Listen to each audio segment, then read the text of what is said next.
İsmail Beşikçi Vakfı sunar. Söz konusu vatansa bilim teferruattır. Anılar. İsmail Beşikçi. Seslendiren Vedat Kızıl. Ses editörü Kemal Orgun.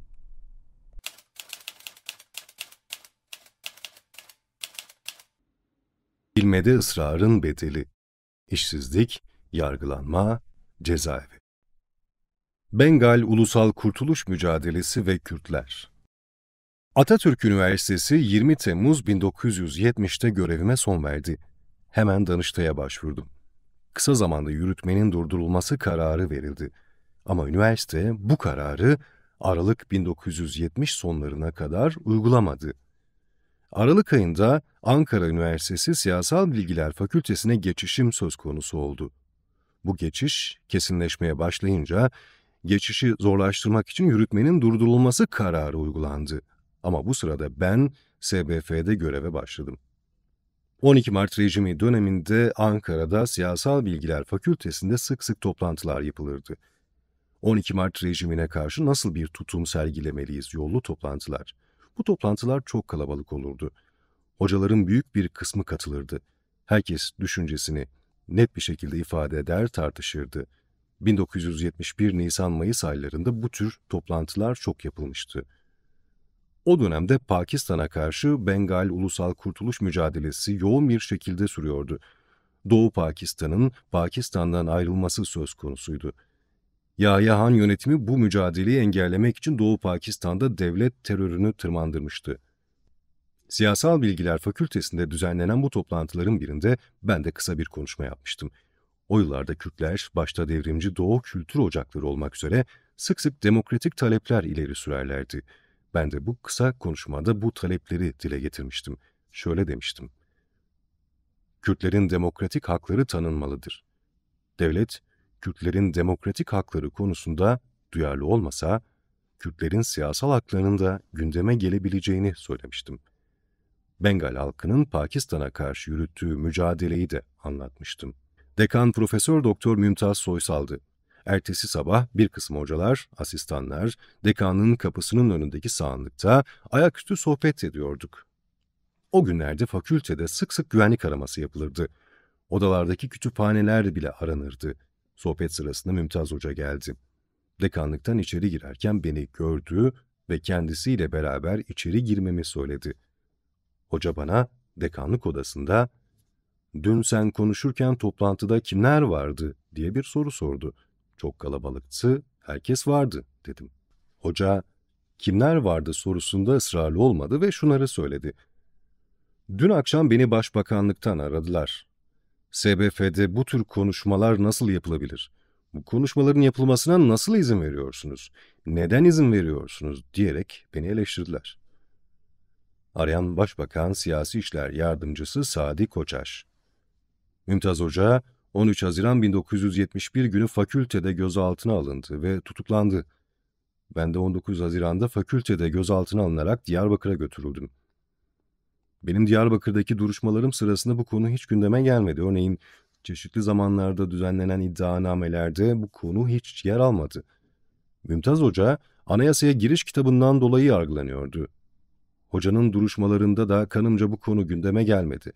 Bunun nedeni sözünü ettiğim konuşmayı ihbar eden kişinin adının gizli kalmasını, hiçbir şekilde açıklanmamasını istemesi olabilir. Bilimin yeni mekanlarıyla tanışma. Sıkı Yönetim Komutanlığı, Askeri Tutukevi, Seyrantepe, 1971. 12 Mart rejiminde Haziran ortalarında gözaltına alınıp Diyarbakır'a getirildiğimde bir gece Diyarbakır Emniyet Müdürlüğü'nde tutuldum. Daha sonra Sıkı Yönetim Komutanlığı Askeri Tutukevine teslim edildim.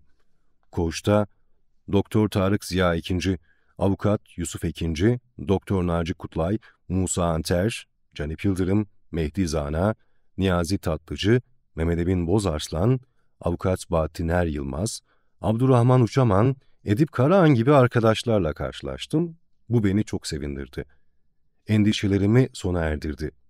Bu arkadaşları Türkiye İşçi Partisi'nden ve Doğu mitinglerinden tanıyordum. Yümlü Budak, Ali Beyköylü, İbrahim Güçlü, Mümtaz Kotan, İhsan Aksoy, İsa Geçit de koğuştaydı. Avukat Tahsin Ekinci, Süleyman Kutlay, İbrahim Kutlay, Zülküf Bilgin gibi bazı arkadaşların da birkaç gün önce gözaltı koğuşundan tahliye edildiklerini söylemişlerdi. Yümlü Budak'ın üstünde askeri elbise vardı. Yedek subay okulundan alınıp getirilmiş. İkimizi önce Sur içindeki mahkemeye, oradan da Sıkı Yönetim Komutanlığı askeri mahkemesine götürdüler. Gıyabi tutuklama kararları vicaiye çevrildi. Sıkı Yönetim Askeri Mahkemesi'nden çıkarken Korgeneral Suat Aktulga ile karşılaştık. O da binadan çıkıyordu. Bizi görünce kim olduğumuzu, nereden getirildiğimizi sordu. Ankara'da Siyasal Bilgiler Fakültesinde asistan olduğumu, fakültede gözaltına alınıp getirildiğimi söyledim. Yümlü, Diyarbakır, Hazrolu olduğunu söyledi. Yedek subay okulundan alınıp getirildiğini belirtti. Komutan anarşiden söz etti. Bana, "Sen bu konuda ne düşünüyorsun hoca?" gibi bir şey söyledi. Mahkemede konuşulacağını, ayaküstü konuşmanın yeterli olmayacağını söylemiştim. Korgeneral Suat Aktulga, 7. Kolordu Komutanıydı, aynı zamanda Diyarbakır Siirt İlleri Sıkı Yönetim Komutanıydı. Sıkı Yönetim Tutukevi Seyrantepe'deydi. Tutuklu ve gözaltı koğuşları ayrı 2 barakadaydı. 2 baraka arasında geniş bir saha vardı. Ziyaretlerde herkes herkesin ziyaretçisiyle görüşebilirdi. Soyadı koşulu aranmazdı. Sıkı Yönetim Tutukevi askeri mahkemeye yakın bir alandaydı. Sabah vakti spor yapma, bu koğuşların etrafında koşma olanağı vardı. Koğuşa geldiğimin ilk günlerinde yukarıda isimlerini belirttiğim arkadaşların oluşturduğu komüne katılmıştım. Daha sonra öğrencilerin komününe katıldım.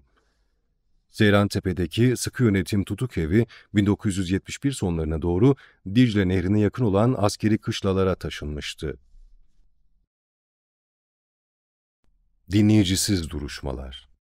12 Mart 1971 dönemi. Diyarbakır Siirt İlleri Sıkı Yönetim Komutanlığı Askeri Mahkemesi'nde yargılanıyordum. Yargı konusu Atatürk Üniversitesi'nde 1967-1968 yıllarında genel sosyoloji derslerinde anlatılan konular, sınavlarda sorulan sorular, bazı gazete ve dergilerde yayımlanan yazılar, konferanslar vesaireydi. Duruşmalar dinleyicisiz sürüyordu. İstanbul, Ankara, İzmir, Adana, Eskişehir gibi alanlarda da sıkı yönetim vardı. Sıkı yönetim mahkemeleri vardı. Bu yönden İstanbul, Ankara, İzmir gibi alanlarda sıkı yönetim mahkemelerinde gerçekleşen duruşmalar şöyle veya böyle basına yansıyordu. Duruşmaları izleyenler de vardı. Diyarbakır'daki duruşmalar, en azından İsmail Beşikçi'nin duruşmaları basına yansımıyordu. Duruşmaları izleyenler de yoktu. Bir gün lise öğrencisi genç bir kızın salonun arka tarafında oturup duruşmayı izlediğini fark ettim. Duruşmalar Seyrantepe'de 7. Kolordu Karargah binasında kurulan Sıkı Yönetim Askeri Mahkemesi'nde yapılıyordu. Duruşmalarda güvenlikten sorumlu genç bir muazzaf teğmen vardı. Duruşmaları, savunmaları izliyordu. Birkaç defa bana savunmalar hakkında olumlu görüşler de ifade etti. Bu genç kızın savcının kızı olduğunu ondan duymuştum. Duruşmadan sonra babasıyla tartışmış. "Beşikçi haklı şeyler söylüyor. Siz Kürtleri, Kürtçeyi inkar etmekle haksızsınız. Benim de lisede arkadaşlarım var. Onların konuşmalarından hiçbir şey anlamıyorum. Elbette Kürtçe diye bir dil var," demiş. Bu olaydan sonra duruşmalarda benzer dinleyiciler olmadı. Duruşmaları avukatlar izliyordu. Avukat Şerafettin Kaya, Avukat Yücel Önen, Avukat Gülfer Taşer, Avukat Fikri Yıldızhan, Avukat Ruşen Arslan, Avukat Veysi Zeydanlıoğlu. Avukatlar bazen 1 kişi, bazen 2 kişi olarak katılırlardı. Bir defada Mustafa Özer'in duruşmayı izlediğini hatırlıyorum. Mustafa o zaman öğrenciydi. Daha çok Devrimci Doğu Kültür Ocakları duruşmalarını izlerdi. O zamanlar Mehdi Zana ile aynı koğuşta kalıyorduk. Mehdi Zana, Devrimci Doğu Kültür Ocakları dosyasında yargılanıyordu. Mehdi ile sohbet ederken biraz da sitem ederek duruşmalara kimsenin gelmediğini, kimsenin duruşmaları izlemediğini söylemiştim. "Çırağıma söyleyeyim de arkadaşlarıyla gelsinler," demişti. Mehdi Zana, çırağına "Beşikçi'nin duruşmalarını izleyin," demiş. duruşmanın en yakın tarihini söylemiş. Niyazi Usta'nın ve Mehdi Zana'nın çırağı Mustafa Arı o zaman 15 yaşlarında. Mustafa Arı, duruşmayı izlemek için mahkeme kalemine gelmiş. Bunun için önce güvenlikten geçmesi gerekiyor. Güvenlikteki asubay Mustafa Arı'ya neden geldiğini sormuş.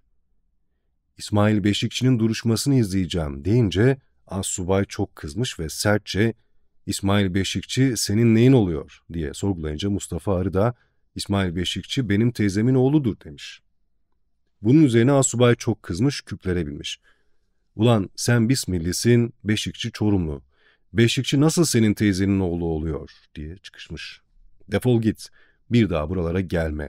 Bir daha seni buralarda görürsem ayaklarını kırarım, beynini dağıtırım diye tehdit etmiş. Mustafa Arı'yı kovmuş. Mustafa Arı da daha sonraki bir ziyarette olanı, biteni Mehdi'ye anlatmış, Mehdi de bana anlatmıştı. O dönemde duruşmalar bu şekilde dinleyicisiz devam etmişti. Basına da yansımamıştı. Sadece duruşmaların başında ve mahkumiyetle sonuçlandığı gün Sıkı Yönetim Komutanlığı'nın bildiriyle yayımlandığı açıklamalar olmuştu. 2018 Diyarbakır Kitap Fuarı'nda okuyucularla sohbet ederken 12 Mart 1971 rejiminden ve bu olaydan da söz etmiştim. Ertesi gün fuara standa bir arkadaş geldi. Yanında çocuklar ve daha küçük çocuklar vardı. Benim karşımda durarak, "İsmail ağabey, dün sözünü ettiğin çırak benim. Niyazi Usta'nın ve Mehdi Zana'nın çırağı. O zaman 15 yaşlarındaydım, şimdi 60 yaşlarındayım. Yine terziyim. Bunlar da benim çocuklarım, torunlarım." Mehdi Zana da bu olayı Zelal isimli kitabının başlarındaki Yeni Doğuş bölümünde anlatıyor. Bilim, muhbirler, muhbir tanıklar. Vatansever profesörler, doçentler, asistanlar. 12 Mart 1971 dönemi. Diyarbakır Sıkı Yönetim Askeri Mahkemesi'nde Erzurum Atatürk Üniversitesi Fen Edebiyat Fakültesi'nde genel sosyoloji derslerinde anlatılan konulardan, sınavlarda sorulan sorulardan yargılanıyordum. Temel suç unsurları öğrencilerin ders notlarını tuttuğu defterlerdi. Ayrıca yazılar ve kitaplarda suç unsuru olarak değerlendiriliyordu. Bu ders notlarından ve sınavlarda sorulan sorulardan dolayı 1968'de Erzurum Atatürk Üniversitesi'nde hakkımda idari soruşturma açılmıştı. İdari soruşturma sonunda soruşturma raporu uyarınca 20 Temmuz 1970'te üniversitedeki görevime son verildi. O dönemde idari soruşturma dosyası adli soruşturma açılması için Emniyete ve Cumhuriyet Savcılığına da gönderilmiş ama savcılık üniversite özelliği var diyerek adli soruşturma açılmasına gerek duymamış. 12 Mart döneminde ise başta rektör, dekanlar olmak üzere pek çok ihbar yapılmış. İdari soruşturma dosyasının bir örneği ilave edilmiş. Diyarbakır Sıkı Yönetim Komutanlığı Askeri Mahkemesi soruşturma açmış ve gıyabi tutuklama kararını vermiş. Savcılığa verdiğim ifadelerde, mahkemede yaptığım savunmalarda söz konusu dersleri anlattığımı, vurgulanan soruları sorduğumu, bunların bilimin meşru ifadeleri olduğunu anlatıyordum. Muhbirler tarafından suç olarak vurgulanan konuların suç olmadığını, bilimin meşru ifadeleri olduğunu dile getiriyordum. Bunlara rağmen bu davada 41 tanık dinlendi. Bunlar arasında beni ihbar edenler de vardı. Bunlar muhbir tanıklardı. Bunların büyük çoğunluğu öğretim üyesi profesörler, doçentler, asistanlardı. Tanıklar arasında öğrenciler de vardı. Aslında bu davada tanıkların dinlenmesine gerek yoktu çünkü sözü edilen dersler, konuşmalar, yazılar vesaire kabul edilmişti. Tanıklık ancak bunların inkarından sonra söz konusu olabilirdi. Ama özellikle muhbir tanıklar ders anlatımlarını, sınav sorularını, yazıları, kitapları hainlik, vatan satıcılığı, düşmanla işbirliği gibi kavramlarla anlatıyorlardı. Kendilerini vatanı, milleti, devleti çok seven kişiler olarak takdim ediyorlardı. Bütün bu ihbarlar, tanıklıklar, bilimsel yöntem, üniversite özelliği ve demokratik toplum ilkeleri açısından İsmail Beşikçi Davası 1 kitabında vardır. Bütün bunlar bilim yöntemi açısından ne anlama gelmektedir? Kısmen tekrar gibi olsa da bu konuda kısa bir değerlendirme yapmak önemli ve gerekli diye düşünüyorum. Bilim, sınırsız bir ifade özgürlüğü ortamında gelişebilecek bir düşün yöntemidir. Düşün yasaklarının, düşün hayatını belirlediği bir ortamda bilimin, özellikle de sosyal bilimlerin, hukuk gibi normatif bilimlerin gelişmesi mümkün değildir. Üniversite için bilimin üretildiği çok önemli bir kurum denir. Düşün yasakları, düşün hayatını belirlediği gibi üniversiteyi de belirler, sanat alanlarını da belirler.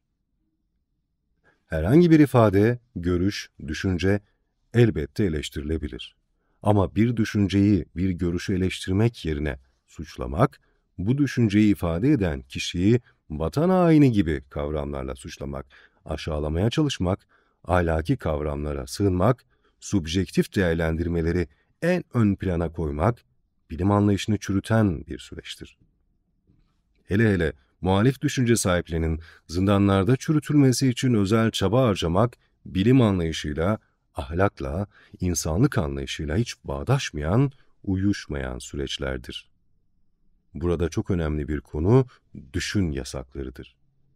Hangi düşüncelerin açıklanmasına yasak getirildiğinin irdelenmesi önemlidir. Bu da toplumsal bir analizi gerekli kılmaktadır. Bütün bunlar üniversitenin bilim anlayışından, ahlaki tutumlarından iyice koptuğunu gösteriyordu. Ayrıca bilim kavramının üniversitenin sorgulanmasını da gerekli kılıyordu. Üniversitede böyle bir süreç nasıl kurumsallaşabilmişti? Bu elbette araştırılması, incelenmesi gereken bir süreçti. Yukarıda sözü edilen muhbir tanık profesörlerin, öğretim üyelerinin mahkeme huzurunda dinlenmesi bu sorgulamanın daha da genişletilmesine yol açtı. Rektör, 2 dekan, 2 öğretim üyesi mahkeme huzurunda dinlenmişti. Bu da 2 gün sürmüştü. Sıkı yönetim askeri mahkemesinin salonunda dinleyici yoktu. Ama 4 avukat vardı. Avukat Şerafettin Kaya, avukat Yücel Önen, avukat Veysi Zeydanlıoğlu ve avukat Fikri Yıldızhan. Daha sonra Gülfer Taşer de bu gruba katılmıştı. Muhbir tanıkların mahkeme huzurunda dinlenmelerine 2 Şubat 1972 günlü duruşmada karar verilmişti. Yukarıda söz edilen kitapta muhbir tanıkların sıkı yönetim askeri mahkemesi tarafından nasıl karşılandıkları da ayrıntılı bir şekilde dile getirilmiştir. Dinleme 9-10 Mart 1972 tarihlerinde üst üste 2 gün sürdü. Muhbir tanıklar ihbarlarını mahkeme huzurunda da tekrarladılar. İhanetten, devlet, millet düşmanlığından, vatan satıcılığından söz ettiler.